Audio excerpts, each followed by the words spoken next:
जिसके पीछे 100 सिर, 100 सामंत, वतन और वचन के लिए सिर कटाने को तैयार हूं,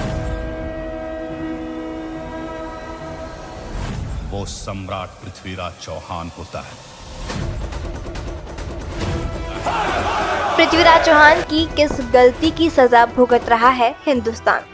कितनी बार इतिहास की गलतियों को दोहराया गया हमारे नेताओं ने? क्यों उदारता एक लिमिट तक अच्छी है? Welcome back to your favourite YouTube channel बॉलीग्राज स्टूडियोज। पृथ्वीराज चौहान का नाम शूरवीरों में गिना जाता है और जिस पर अक्षय कुमार की फिल्म पृथ्वीराज चौहान 3 जून को रिलीज होने जा रही है, जिसमें पृथ्वीराज की शूरवीरता का जिक्र है। लेकिन कहते हैं खूबियां हर कोई गिना देता है लेकिन खामियां कोई नहीं। तो आपको पृथ्वीराज चौहान की उस गलती के बारे में बताने जा रहे हैं जो भारत बार बार कर रहा है।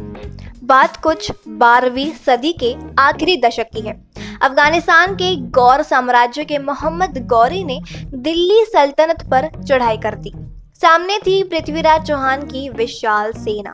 दोनों के बीच तराइन में भीषण जंग हुई। पृथ्वीराज की बहादुरी के आगे गौरी की सेना के पांव उखड़ने लगे। खुद गौरी घायल होकर गिर पड़ा। उसके एक सैनिक ने उसे घोड़े की पीठ पर लादा और वापस अपने शिविर की ओर भागा।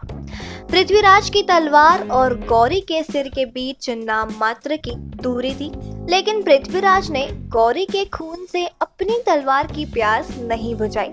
उल्टा उसने उदारता दिखाई और मैदान छोड़कर भागते हुए शत्रु पर वार नहीं किया।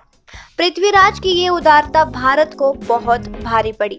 इस युद्ध के ठीक 1 साल बाद गौरी ने तराइन के मैदान में फिर पृथ्वीराज को ललकारा और उस युद्ध के नतीजे ने भारत का इतिहास बदल दिया। भारत में मुस्लिम साम्राज्य की नींव पड़ गई। हर कोई अपने इतिहास से सबक लेता है, इतिहास होता ही है इसलिए, लेकिन भारत ने अपने ही इतिहास से कोई सबक नहीं लिया। उसने पृथ्वीराज वाली गलती दोहराई, वो भी एक नहीं कई बार। इसी गलती का नतीजा है पाकिस्तान और कश्मीर समस्या। पहली बार ये गलती दोहराई 1947 में हुई। उस वक्त तमाम रियासतों का भारत में विलय हो रहा था और मसला फंसा जम्मू और कश्मीर को लेकर। वहां के राजा हरि सिंह थे। वह जम्मू कश्मीर को आजाद रखना चाहते थे, लेकिन भारत पाकिस्तान के बंटवारे के बाद उनके मुस्लिम सैनिकों ने बगावत कर दी। पाकिस्तान के संस्थापक मोहम्मद अली जिन्ना की नजर भी कश्मीर पर थी।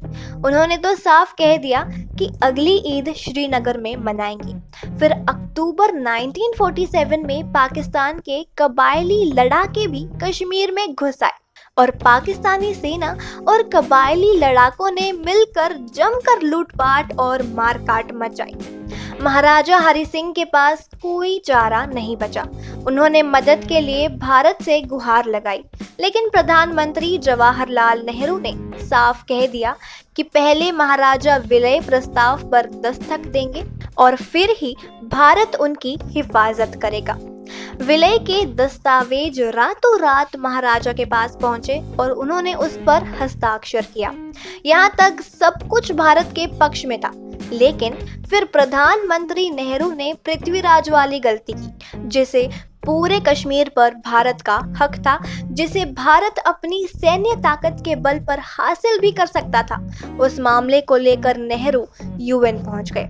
उनका कहना था कि यूएन जैसी किसी अंतर्राष्ट्रीय संस्था की निगरानी में जम्मू कश्मीर में जनमत संग्रह होना चाहिए, ताकि वहां की अवाम तय कर सके कि वो भारत के साथ रहना चाहती है या फिर पाकिस्तान की। आज भी पाकिस्तान अंतर्राष्ट्रीय मंचों पर नेहरू के नहीं बल्कि उन्हीं बयानों की दुहाई देता है और जम्मू कश्मीर पर अपना हक जताता है। तब चीन भी ऐसी स्थिति में नहीं था कि वो पाकिस्तान की कोई मदद कर पाता। फिर 1947 के बाद 1965 में भारत के सामने फिर कश्मीर मसला सुलझाने का मौका आया। पाकिस्तान के करीब 30,000 सैनिक भारतीय सीमा में घुस आए। उन्होंने कश्मीरियों की वेशभूषा पहन रखी थी, फिर भी हिंदुस्तानी सैनिकों को इसकी भनक लग गई। भारत ने पाकिस्तान पर जवाबी कार्रवाई की और अपने तोपखाने की मदद से 3 महत्वपूर्ण पहाड़ी ठिकानों पर कब्जा कर लिया।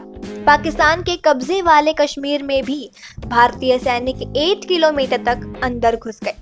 पाकिस्तानियों को तो यहाँ तक लगने लगा था कि उसके कब्जे वाले कश्मीर का बड़ा शहर मुजफ्फराबाद भी भारत के पास जाने वाला है। उसने भारतीय सैनिकों को पीछे हटाने के लिए ऑपरेशन ग्रैंड स्लैम शुरू किया, लेकिन तत्कालीन प्रधानमंत्री लाल बहादुर शास्त्री की अगुवाई में भारत ने उसे मुंह तोड़ जवाब दिया। भारतीय सैनिकों ने पंजाब सीमा में एक नया मोर्चा खोला और लाहौर तक पहुंच गए। हालात इस कदर गंभीर थे कि अमेरिका ने कुछ समय के लिए युद्ध विराम की अपील की ताकि वो लाहौर से अपने नागरिकों को निकाल सके। भारत ने पाकिस्तान के सैकड़ों टैंक तबाह कर दिए, उसके 710 वर्ग किलोमीटर पर कब्जा कर लिया। इसमें सियालकोट, लाहौर और कश्मीर के उपजाऊ इलाके भी शामिल थे। भारत को पाकिस्तान के मुकाबले युद्ध में धन बल का काफी कम नुकसान हुआ।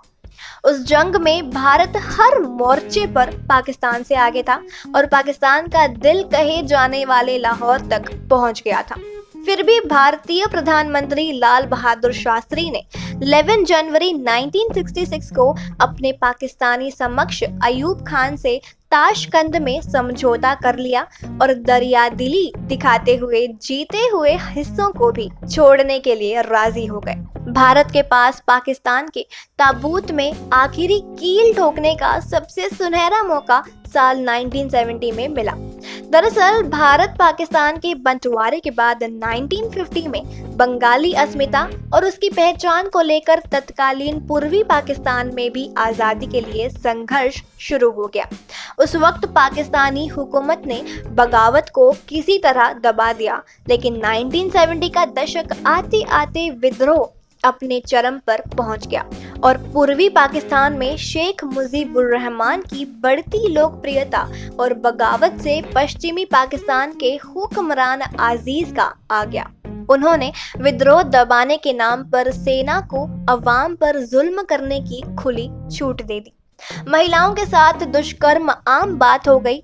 आखिरकार मुजीबुर रहमान ने भारत की तत्कालीन प्रधानमंत्री इंदिरा गांधी से मदद मांगी। पाकिस्तान उस जंग के बाद भी नहीं सुधरा और उसका नापाक इरादों वाला छद्म आज भी जारी है। महान नीतिज्ञ चाणक्य ने कहा था कि अपने शत्रु को कभी कमजोर नहीं समझना चाहिए। उन्होंने शत्रु की तुलना कर्ज और रोग से की थी। उनका कहना यह था कि अगर आप शत्रु को कर्ज और रोग की तरह समय रहते समाप्त नहीं कर देंगे तो वो हमेशा आपकी जान का दुश्मन बना रहेगा। लेकिन दुर्भाग्यवश चाणक्य की बात ना तो पृथ्वीराज ने मानी, ना ही जवाहरलाल नेहरू, लाल बहादुर शास्त्री और ना इंदिरा गांधी ने, और ना ही आज के नेता ने अपनी गलती को सुधार रहे हैं। उदार होना अच्छा है, लेकिन हमेशा नहीं। उम्मीद है पृथ्वीराज चौहान की फिल्म देखने के बाद इस पर अमल किया जाएगा और भविष्य को बेहतर बनाया जाएगा। आपका इस बारे में क्या ख्याल है, हमें ये कमेंट सेक्शन पर जरूर बताएं। और हाँ दोस्तों, जाते जाते इस वीडियो को लाइक और हमारे चैनल बॉलीग्राड स्टूडियोज को जरूर सब्सक्राइब कीजिएगा। हम फिर मिलेंगे एक नई वीडियो और नए कंटेंट के साथ।